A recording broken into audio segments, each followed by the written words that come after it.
T-minus 10. 9, 8, 7, 6, 5, 4, 3, 2,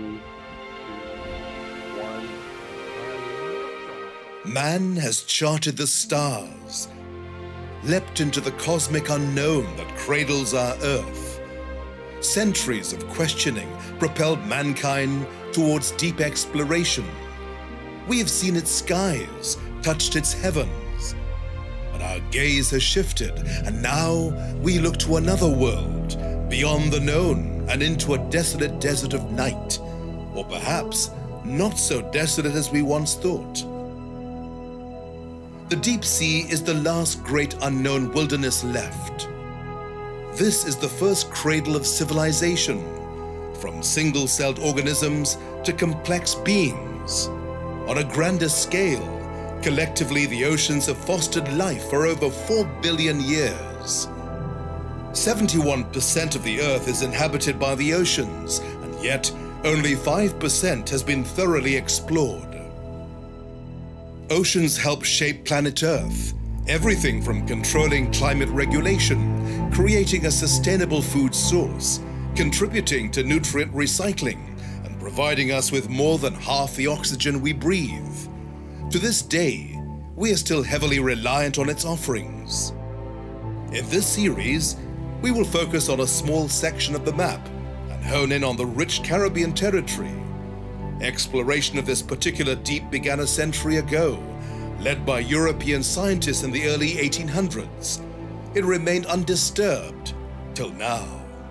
We are very excited because we will be collaborating from now on with a lot of global scientists, many of whom are interested in our sensitive environments, which have been discovered off the east coast of Trinidad and Tobago, as well as off of Kikamjeni and other areas in the Caribbean.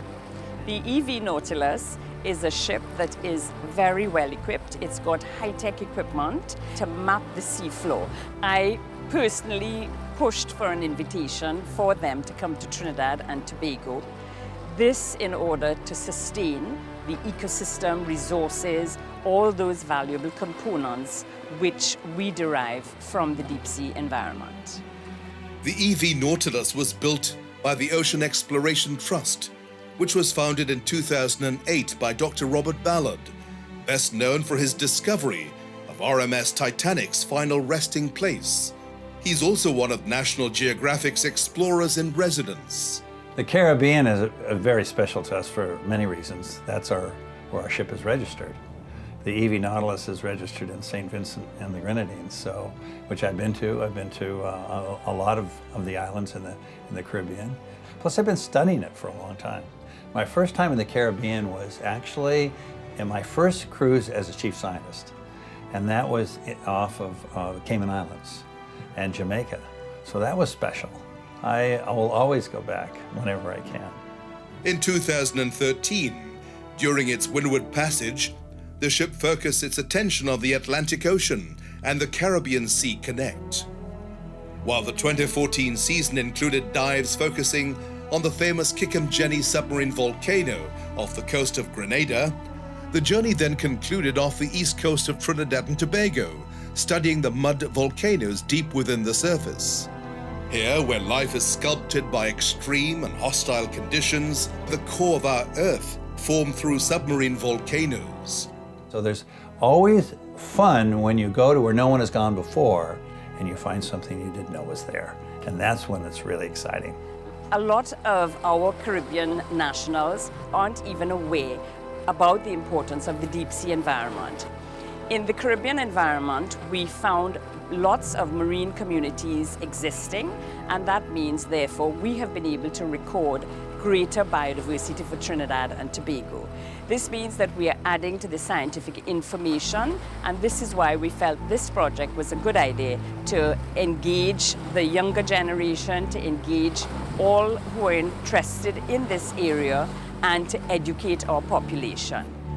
It was only the second time in our history that such an in-depth exploration took place off our shores. What it revealed was a vast abundance of exotic forms living off chemicals being released from the seafloor. When the Nautilus first arrived in Grenada, I was absolutely amazed because Dr. Robert Ballard was one of my heroes, and suddenly here he is in a little island in the Caribbean. And we all know about Kikumjeni and we can't travel our boats through that area, but to actually see it underwater, and watch all the creatures, and they actually found creatures that they hadn't found anywhere else. So, this was an amazing thing for me, and guess what? It's in our backyard. We must be aware that we need to conserve, we need to regulate what is taking place in our deep sea environment. This in order to maintain or to sustain the populations, the ecosystem, resources, all those valuable components which we derive from the deep sea environment. The Caribbean, this diverse colony of coral atolls, provides a new destination for true explorers, an area beyond prior jurisdiction. Aided by the technology of the Nautilus, we now have the capabilities to finally explore the secrets of the deep. The deep sea is tied into the food web of the ocean in so many different ways, and in ways that we're just starting to understand.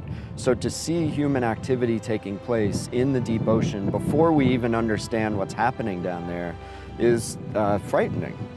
It's something that we need to understand all of these connections so that we can understand if you affect one thing, it's going to have an impact throughout the ecosystem, all the way to the surface and in human communities. In this 5-part series, we'll explore the deep sea environment and illuminate the depths while revealing the resilience of marine life.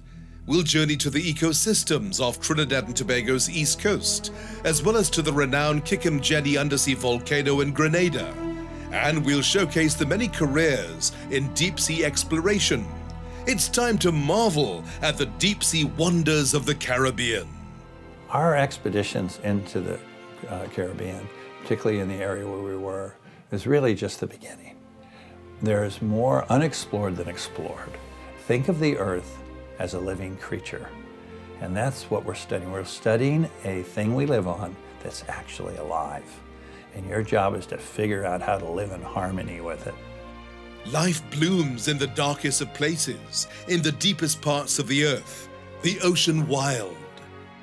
Jules Verne once wrote, "Who can fathom the depths of the abyss apart from Captain Nemo and I?"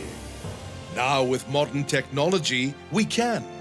Time to dive and discover the ocean galaxies resting just below the thunder of the upper deep.